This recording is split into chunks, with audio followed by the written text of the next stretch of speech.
मध्य प्रदेश में विधानसभा चुनाव से पहले होने वाले नगरीय निकाय चुनाव और पंचायत चुनाव की रस्साकशी शुरू हो गई है। इसी के मद्देनजर राजधानी भोपाल के भाजपा प्रदेश कार्यालय में जिला प्रभारियों की अहम बैठक आयोजित की गई, जिसकी अध्यक्षता क्षेत्रीय संगठन महामंत्री अजय जामवाल ने की। बैठक में संगठन को जमीनी स्तर पर मजबूत करने और आगामी चुनावों की रणनीति पर विस्तार से मंथन हुआ। हालांकि कांग्रेस इसे मूल मुद्दों से ध्यान भटकाने का प्लान बता रही है, तो वहीं बीजेपी का दावा है कि इससे संगठनात्मक समन्वय और चुनावी तैयारी और मजबूत होगी। बीजेपी की अहम संगठनात्मक बैठक, जिला प्रभारियों की भूमिका बढ़ी, 3 साल का रोड मैप तैयार, जमीनी फीडबैक पर जोर, नगरीय निकाय व पंचायत चुनावों की तैयारी, हर बड़े फैसले में प्रभारी की सहमति। जिला प्रभारियों की बैठक थी। आगामी वर्षों में जो हमारे सामने नगर पालिका पंचायत के चुनाव है और विधानसभा चुनाव है, तो 3 साल का वो रोड मैप बनाए। प्रदेश संगठन कोई भी निर्णय लेगा, कोई भी नियुक्ति है, तो उसमें जिला प्रभारी की महत्वपूर्ण भूमिका होगी। जिला प्रभारी के माध्यम से ही हमारे संभाग प्रभारी संयोजन का काम करेंगे और जिले में चाहे नियुक्ति हो चाहे निर्णय हो, तो हमारा जिला प्रभारी एक महत्वपूर्ण इकाई रहेगा।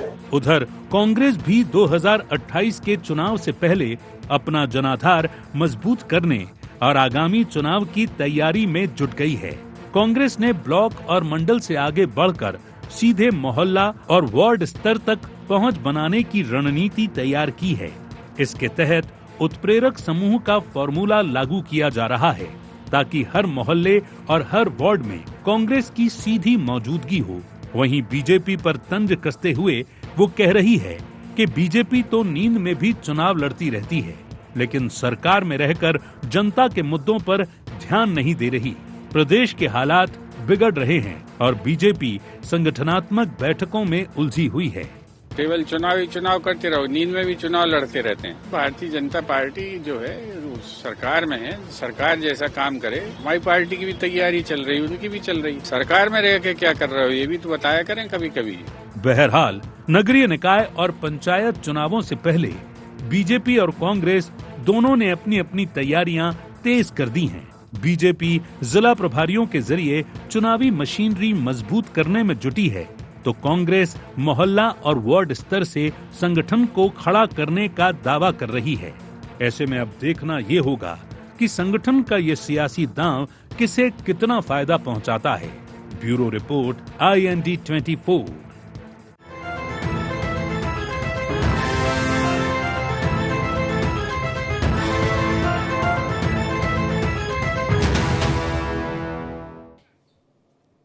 नमस्कार, IND एजेंडा संगठन की बिसात में आप सभी का स्वागत है। मैं हूं आपके साथ दिव्यांशु जोशी। तो मध्य प्रदेश में विधानसभा चुनाव से पहले होने वाले नगरीय निकाय चुनाव और पंचायत चुनाव की रस्साकशी शुरू हो गई है और इसी के मद्देनजर राजधानी भोपाल के बीजेपी प्रदेश कार्यालय में जिला प्रभारियों की एक अहम बैठक आयोजित की गई, जिसकी अध्यक्षता क्षेत्रीय संगठन महामंत्री अजय जामवाल ने की। बैठक में संगठन को जमीनी स्तर पर मजबूत करने और आगामी चुनावों की रणनीति पर विस्तार से मंथन हुआ। हालांकि कांग्रेस इसे मूल मुद्दों से ध्यान भटकाने का एक प्लान बता रही है। आज इसी विषय को लेकर के हम चर्चा करेंगे, लेकिन चर्चा करने से पहले जान लेते हैं क्या हैं आज के एजेंडा पॉइंट्स। बीजेपी के जिला प्रभारी प्लान के क्या हैं मायने? क्या चुनावी जीत की गारंटी बनेगा 3 साल का रोड मैप? कांग्रेस के मोहल्ला वार्ड मॉडल का कितना होगा जमीनी असर? कांग्रेस के मुद्दों से ध्यान भटकाने के आरोपों में कितना दम? चलिए इन्हें कुछ पॉइंट्स को लेकर के चर्चा को विस्तार देते हैं। कुछ खास मेहमान हमारे साथ चर्चा में शामिल हो रहे हैं, आपका तारुफ करवा देते हैं। हमारे साथ चर्चा में जुड़ रहे हैं अनुराग श्रीवास्तव जी, वरिष्ठ पत्रकार हैं। अनुराग जी, बहुत बहुत स्वागत है आपका IND 24 में। हमारे साथ जुड़ रहे हैं डॉक्टर प्रेम व्यास, मीडिया पैनलिस्ट हैं मध्य प्रदेश भाजपा के। व्यास जी, आपका भी बहुत बहुत स्वागत है। शुरुआत में डॉक्टर साहब आपसे ही करना चाहूँगा। अभी आपने भूपेंद्र गुप्ता जी की बाइट सुनी होगी, वो कह रहे थे कि भाई बीजेपी तो नींद में भी चुनावी मोड में रहती है। एक तरीके से तंज कसा है उन्होंने इस पर, क्या कहेंगे? जब तक कांग्रेस के लिए समस्या ये है कि कांग्रेस को समझ नहीं आता कि कब उसको संगठन के लिए कार्य करना है और कब जनता के लिए कार्य करना है। आप संवाद भी देखेंगे, इनकी अभी 2 बैठकें हुई थी, उसमें से क्या संवाद निकल कर बाहर आए। राहुल गांधी जी यहाँ ये सिखाने की चेष्टा नहीं कर रहे थे कि जनता से संवाद कैसे स्थापित करना है, वे ये सिखाने की चेष्टा कर रहे थे कि जनता और कार्यकर्ताओं को बरगलाना कैसे वोट चोरी के नाम पर। तो मुझे लगता है एक तरफ सीधा संदेश है जहां पर जो है हर कार्यकर्ता के लिए काम है और हर काम के लिए कार्य करता है। अभी जिस तरह से घोषणा हुई, निश्चित रूप से एक समन्वय के रूप में, संगठन के रूप में एक बैठक ली गई और यह प्रदर्शित किया गया कि संगठन के दायित्वों का निर्वहन आम जनता के लिए कैसे करना है, कैसे धरातल पर आकर संगठन और सत्ता के बीच में समन्वय के रूप में अपनी भूमिका का निर्वहन करना है, अंतिम व्यक्ति के लाभ के लिए किस तरह से कार्य करना है। तो हमारा उद्देश्य स्पष्ट है, जनता को लाभ हो, संगठन मजबूत हो और निश्चित रूप से आगामी आने वाले चुनाव में किस तरह से पार्टी को फायदा मिले, इसके लिए हर कार्यकर्ता धरातल पर कार्य करे और दोनों चीजें समानांतर चल रही है। और जिनको जो है दृष्टि दोष हो गया या जो लोग दृष्टि दोष से बाधित है, उनको दोनों चीजें समानांतर नहीं दिखेगी। भाई सत्ता के रूप में आदरणीय मुख्यमंत्री जी जन संवाद भी कर रहे हैं और जनता के मध्य में कार्य करते हुए एक से एक अभूतपूर्व निर्णय ले रहे हैं और दूसरी तरफ संगठन में भी अभूतपूर्व निर्णय लेकर दायित्वों का निर्वहन पार्टी हित में कैसे हो, इसकी भी चिंता करी जा रही। तो चुनावी तैयारी प्लस जन सेवा दोनों समानांतर चल रही है और जिनको दृष्टि दोष हुआ है निश्चित रूप से उनको यही प्रदर्शित होगा। चलिए ठीक है। अनुराग जी, जो बात डॉक्टर व्यास कह रहे हैं कि भाई एक तरफ जनसेवा भी चल रही है, संगठन को मजबूत भी कर रहे हैं, क्या कहेंगे? देखिए, नगरीय निकाय चुनाव बीजेपी के लिए बेहद महत्वपूर्ण हो जाते हैं क्योंकि 2022 में जब नगरीय निकाय के चुनाव हुए तो कांग्रेस का यदि हम परफॉर्मेंस कहें तो 5 नगरीय निकायों में महापौर जो है बीजेपी के छोड़कर दूसरी पार्टी के बने। तो निश्चित तौर पर अब जो नगरीय निकाय चुनाव होना है तो वो बीजेपी के लिए चिंता का विषय। ये सही बात है कि बीजेपी हर समय चुनाव के मोड पर होती है और उसी को लेकर तैयारियां करती रहती है और शायद यही कारण भी रहा कि 3 दिन पहले जिला प्रभारियों के नाम का ऐलान हुआ और आज उसको लेकर एक बड़ी बैठक भी हो गई और ये बता भी दिया गया कि अगले 3 साल का रोड मैप क्या है। 3 साल का रोड मैप हम यदि समझें तो नगरीय निकाय चुनाव, विधानसभा चुनाव और लोकसभा चुनाव को लेकर बीजेपी ने अपनी टीम का ऐलान कर दिया है कि अब जिलों में जिला प्रभारी जाएंगे, संभाग स्तर पर भी प्रभारी बना दिए गए, जिम्मेदारियां तय कर दी गई। तो बीजेपी ने साफ कर दिया कि अगले 3 साल का रोड मैप क्या होगा, कैसे जिला प्रभारी लोगों के बीच जाएंगे, अच्छे चेहरों की तलाश करेंगे क्योंकि नगरीय निकाय चुनाव इस बार बेहद महत्वपूर्ण होंगे क्योंकि उसके बाद फिर विधानसभा के चुनाव होना है तो उसमें एक लिटमस टेस्ट जो कहा जाता है वो हो जाएगा। लेकिन इस बार कांग्रेस को भी कम आंका नहीं जा सकता। शायद यही कारण है कि बीजेपी अभी से 3 साल के रोड मैप पर काम करती हुई दिखाई दे रही है, दिव्यांशु जी, क्योंकि जीतू पटवारी खुद हम देख रहे हैं कि वो लगातार क्षेत्र के दौरे भी कर रहे हैं, पीसीसी में बैठक भी कर रहे हैं। बीते दिनों जब दिल्ली में बैठक हुई थी तो राहुल गांधी ने कहा था कि निचले स्तर तक यानी मैदानी स्तर तक कांग्रेस का संगठन खड़ा करने की ज़रूरत है। मोहल्ला स्तर तक का कांग्रेस इस बार फोकस करती हुई दिखाई दे रही है और खुद जीतू पटवारी इसको लेकर मॉनिटरिंग कर रहे हैं। तो निश्चित तौर पर दोनों ही सियासी दलों के लिहाज से हम बात करें तो ये जो नगरीय निकाय के चुनाव है वो बेहद महत्वपूर्ण होंगे और इसी को लेकर अभी से जो रस्साकशी की बात की जा रही है तो वो रस्साकशी सिर्फ जिला प्रभारी या जिला टीमों के ऐलान तक नहीं है बल्कि वो किस तरीके से काम करेंगे उस पर भी दोनों दल फोकस करते हुए दिखाई दे रहे हैं। चलिए ठीक ठीक। डॉक्टर व्यास, कांग्रेस अक्सर गाहे बगाहे ये बात कहती है और फिर एक बार उन्होंने ये कहा है कि भाई ज़मीनी मुद्दों पर कहीं ना कहीं बीजेपी उतनी असरदार नहीं दिखाई दे रही। वो तो डायरेक्ट ये कह रहे हैं कि भाई ज़मीनी मुद्दों पर बीजेपी फेल है। जैसे अभी इंदौर में जो स्थिति हमने देखी, जो पानी को लेकर के जितना हाहाकार मचा, और ऐसे कई और मुद्दे हैं जिसे लेकर के वो अक्सर ये बात कहते रहते हैं। क्या कहेंगे इस पर?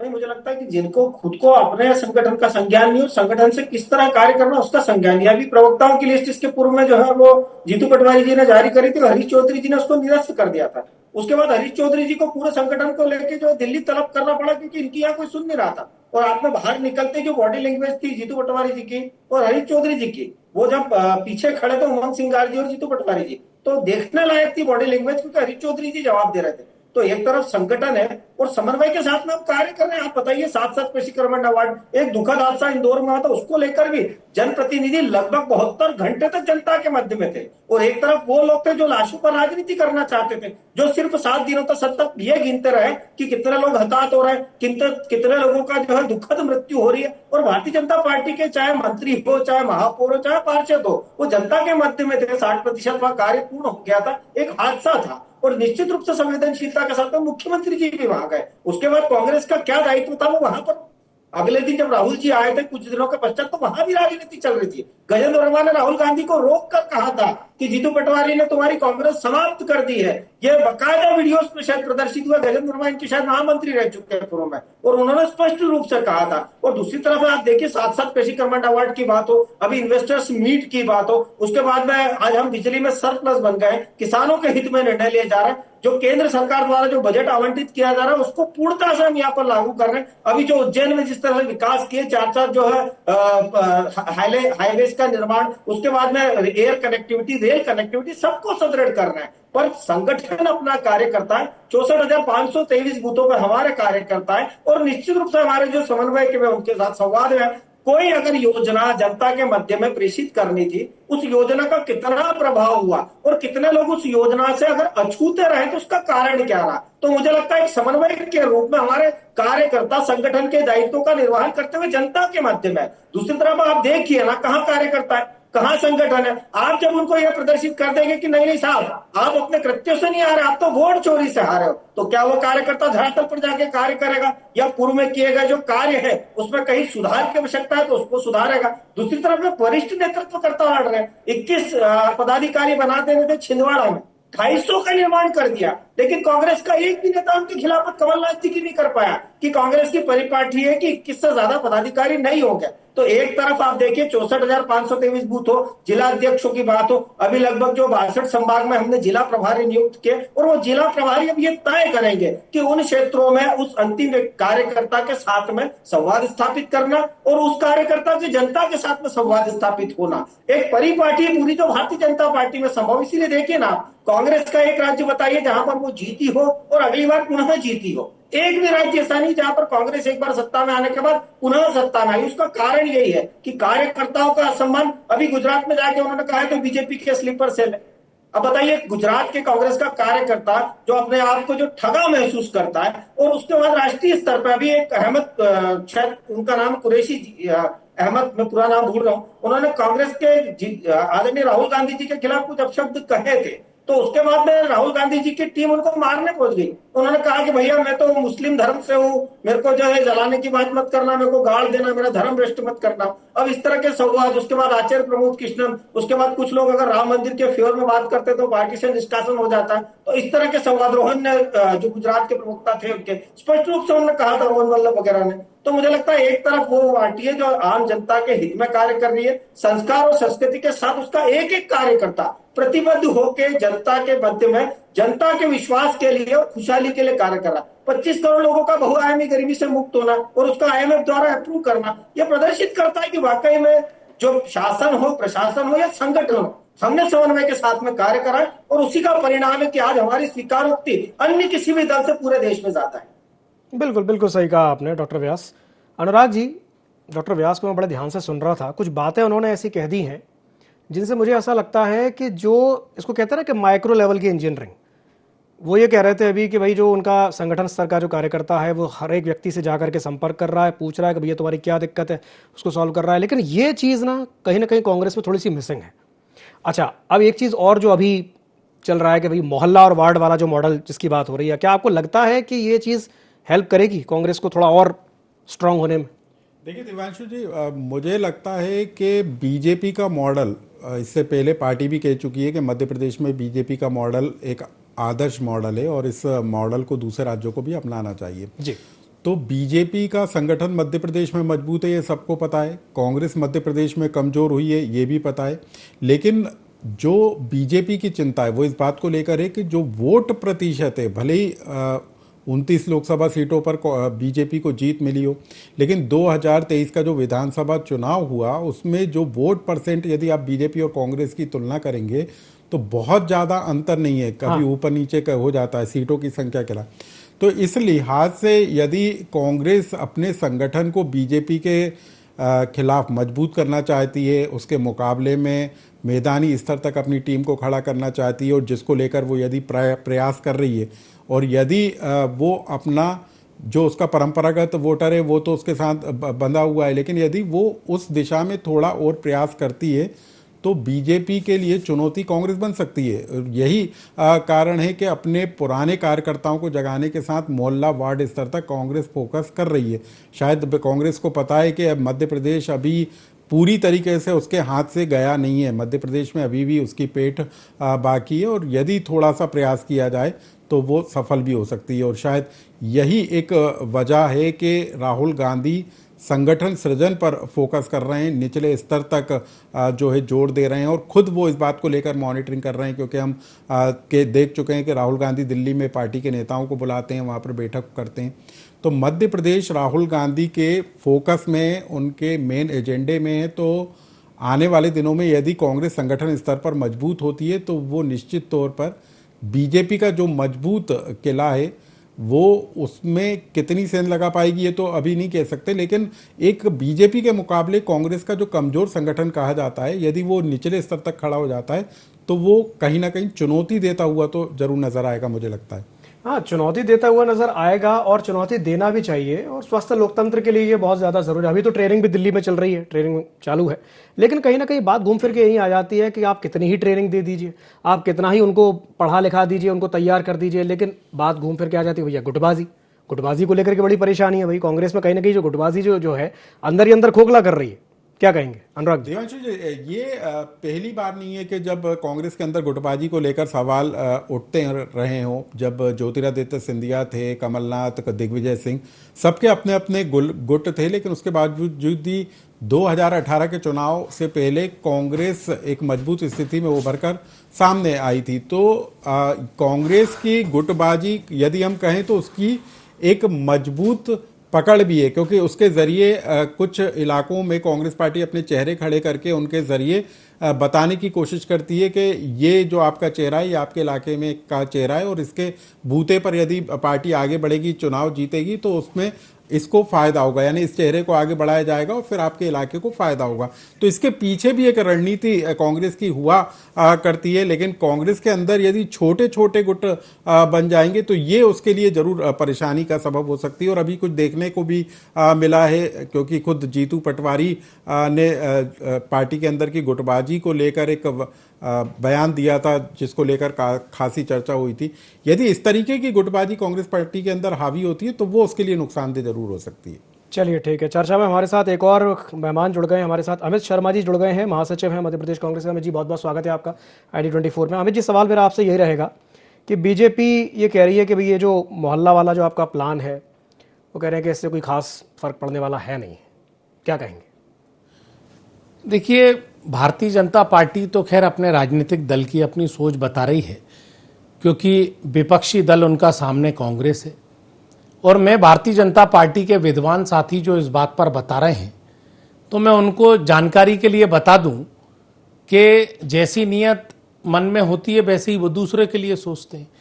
उनके पहले संगठन ने मध्य प्रदेश के, मेरे साथ वरिष्ठ पत्रकार बैठे हैं और इस बात की पुष्टि करेंगे, भारतीय जनता पार्टी ने फर्जी कार्यकर्ता बनाए मिस कॉल से, कि मिस कॉल दीजिए और कार्यकर्ता भारतीय जनता पार्टी का बनिए। जब बाद में रिपोर्ट आई, वो सारे मिस कॉल जो हैं कई संख्या में फर्जी पाए गए। इतने भारतीय जनता पार्टी के न सदस्य बने और वो जो मिस कॉल थे वो पता नहीं कहां चले गए। BD शर्मा जी मौजूद थे, शिवराज जी मौजूद थे, उनके घर पर चले गए या RSS के यहां लोगों ने मिस कॉल दे दिया। तो पहली बात तो वो अपने संगठन की चिंता करें। और रही बात कांग्रेस ने जीतू पटवारी जी, उमंग सिंगार जी और हमारे प्रभारी आदरणीय हरीश चौधरी जी ने संगठन को सशक्त करने का प्रयास किया, जिसकी शुरुआत इनको कांग्रेस के संगठन ने जीतू पटवारी के नेतृत्व में श्योपुर का उपचुनाव, विजयपुर का और बुधनी का मेंबर ऑफ पार्लियामेंट जो शिवराज सिंह चौहान का था उसमें 1 लाख वोट करे और मंत्री को हराने का काम करा। यह कांग्रेस की नई पीढ़ी की सोच थी। अब कांग्रेस जिस तरीके से ब्लॉक स्तर पर जिला अध्यक्ष, मैं कहता हूं कि अगर भारतीय जनता पार्टी के लोगों में बहुत अचानक चमत्कार और परिवर्तन करने का मादा है, लेकिन बनाए प्रहलाद पटेल जी को उनके जिले का जिला अध्यक्ष, बनाए विश्वास सारंग जी को भोपाल का अध्यक्ष, ये बना सकते हैं। पूर्व मंत्री जयवर्धन सिंह जी को कांग्रेस पार्टी ने गुना का अध्यक्ष बनाया, प्रीवत सिंह पूर्व मंत्री को जिलाध्यक्ष बनाया, 3 बार के एमएलए महेश परमार को मुख्यमंत्री के सामने कांग्रेस पार्टी का जिलाध्यक्ष बनाया। ये नई कांग्रेस है जो कहीं ना कहीं संगठन को मजबूत करो, गढ़े चलो, बढ़े चलो, और जो संगठन जिस तरीके से मजबूती से कार्य कर रहा है, हमारे इस संगठन को भारतीय जनता पार्टी के किसी प्रवक्ता की और उनके नेताओं के पाठ की आवश्यकता नहीं है। वो अपनी अंदर आत्मा में ढूंढे कि जो आपकी सरकार चल रही है, जो भोपाल में महापौर आपकी गाय कटवा रही है उसकी अनुमति दिला रही है, इंदौर में कैलाश विजयवर्गीय जी पानी तक सरकार सही नहीं दे पा रही, आज 2 मौतें और इंदौर में हो गई हैं, आदिवासियों पर पेशाब किया जा रहा है, अनुसूचित जाति जनजाति के लोगों को मारा जा रहा है, झूठी एफआईआरों में नौजवानों को और कॉलेजों में उन्हें बंद किया जा रहा है, कोई सरकार के खिलाफ आवाज नहीं उठाए, आरएसएस मौन है। शिवराज सिंह चौहान जी बेचारे जो हैं गुटबाजी की बात कर रहे हैं भारतीय जनता पार्टी के, वो अलग राह चल रहे हैं, प्रहलाद पटेल अलग राह चल रहे हैं, उमा भारती का पता नहीं है, एक अकेली बांसुरी मोहन यादव की चीज चल रही है जो कहीं ना कहीं भ्रष्टाचार और अहंकार में डूबी हुई है। चलिए ठीक है, डॉक्टर व्यास आपकी प्रतिक्रिया।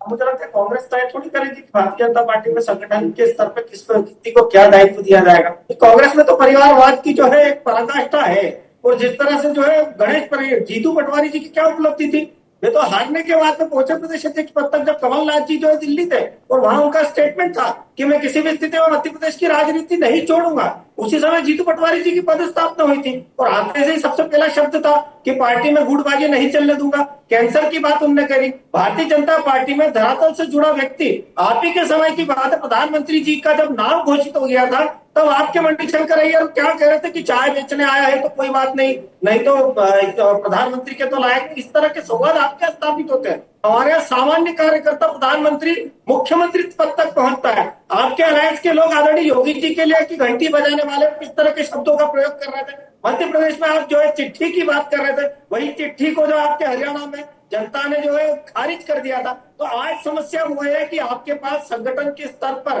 कोई ऐसा नेतृत्व नहीं है जो आपके कांग्रेस के कार्यकर्ताओं को जो है वास्तविकता में धरातल से जुड़ के कार्य करने के लिए अवगत करे। आपने हरीश चौधरी जी की बात करी, मुझे बताइए ना, हरीश चौधरी जी ने क्यों लिस्ट कैंसिल कर दी? क्यों कमलेश्वर पटेल जी ने जो हरीश चौधरी जी को हिदायत दी थी कि आप जो है सिर्फ संगठन का कार्य करें, यहाँ पर आप राजनीति ना करें। उज्जैन में वोट चोरी के आरोप आपके लोगों के खिलाफ लगे थे, बकायदा स्लोगन और वोटिंग हुई थी। उसके बाद में मोनू सक्सेना ने जीतू पटवारी जी पे जो है वो डिफेंडर लेकर पदस्थापना करने का खुला आरोप लगाया था। तो आपकी पार्टी में क्या चल रहा है? वही भारतीय जनता पार्टी में 64,523 बूथों पे हम जब कार्यकर्ताओं का निर्माण करते हैं, अध्यक्ष बनाते हैं, आप बताइए उसके बाद जनता स्वागत करती है। एक एक गांव में ढोल धमाकों के साथ में जिलाध्यक्ष नियुक्त होने के बाद स्वागत होता है। और आपके यहाँ किस तरह के रोड पर जो है जूतन पे जा रहा है। तिवारी 2024 में जो पूर्व विधायक थे वो कांग्रेस छोड़कर आ गए। आपने कहा कि झूठा, आप बताइए हरियाणा में आपने मिस कॉल की चलाई थी कि नहीं? आपने उत्तर प्रदेश में मिस कॉल चलाए थे कि नहीं? समस्या यह है कि जनता ने आपको प्रतिसाद नहीं दिया, तो वो कुंठा से आप ग्रस्त है। क्योंकि समस्या क्या है कि पशु नाचत शुक पाठ प्रवीणा गुण गति नट पाठक अधीना। समस्या यहाँ उत्पन्न होती है कि गुण गति नट जो है और पाठक के अधीन होती है। तो सिखा कौन रहा है और किस तरह से सिखा रहा है? हमने कहा आप चलिए छोड़िए, आप तो मिस कॉल बताइए मुझे कि आपके राष्ट्रीय स्तर पे कई सारे प्रवक्ता जी जो हो, उसके बाद में जो प्रमोद कृष्णन जी हो, ऐसे कई सारे कार्यकर्ता मध्य प्रदेश में पचौरी जी हो, वो कांग्रेस छोड़कर कांग्रेस की जो है विचारधारा से क्यों असहमत हुए, क्यों उन्होंने असहमति जताई? चलिए ठीक है, रिएक्शन ले लेते हैं। ठीक है, का तिरस्कार। ठीक है, अमित जी क्या कहेंगे? देखिए जोशी जी, मेरे विद्वान साथी बड़ी बड़ी बातें कर रहे हैं कांग्रेस के बारे में, थोड़ी सी अपनी भी संगठन की गिरबान झांक लें। जरा सुन लीजिए यूट्यूब पे सुब्रमण्यम स्वामी कितनी तारीफ करते हैं आपके भारतीय जनता पार्टी के सदस्य रहे, भारतीय जनता पार्टी के वकील रहे। जरा मुरली मनोहर जोशी जी का सुन लेते पहले, उमा भारती जी बेचारी कई बार चिल्ला चिल्ला के कह चुकी हैं। शिवराज सिंह चौहान जी के शासन में उन्होंने शराब की दुकान पर जाकर जब वो बंद नहीं हो रही थी बोतल फेंकने का काम किया। हाल ही में जब ये स्थिति आई कि आपकी रोज खबर आ रही है कि एल्डरमैन बन रहे हैं नगर पालिकाओं में, आपके कार्यकर्ता जो रीढ़ की हड्डी हैं उन कार्यकर्ताओं की रीढ़ की हड्डी तोड़ने का काम आपकी पार्टी कर रही है। जब से खंडेलवाल जी आए, मोहन यादव जी आए, अब उन्होंने कहा कि कोई नगर पालिका में एल्डरमैन की नियुक्ति नहीं होगी। आपके संगठन ने मोहर लगाकर खबर अखबारों में आ रही है। अभी आप निगम मंडल नहीं बना पा रहे, 3 वर्ष होने को आ रहे हैं, कार्यकर्ता आपके बाद ताली बजा रहा है, झंडा उठा रहा है, जिंदाबाद कर रहा है।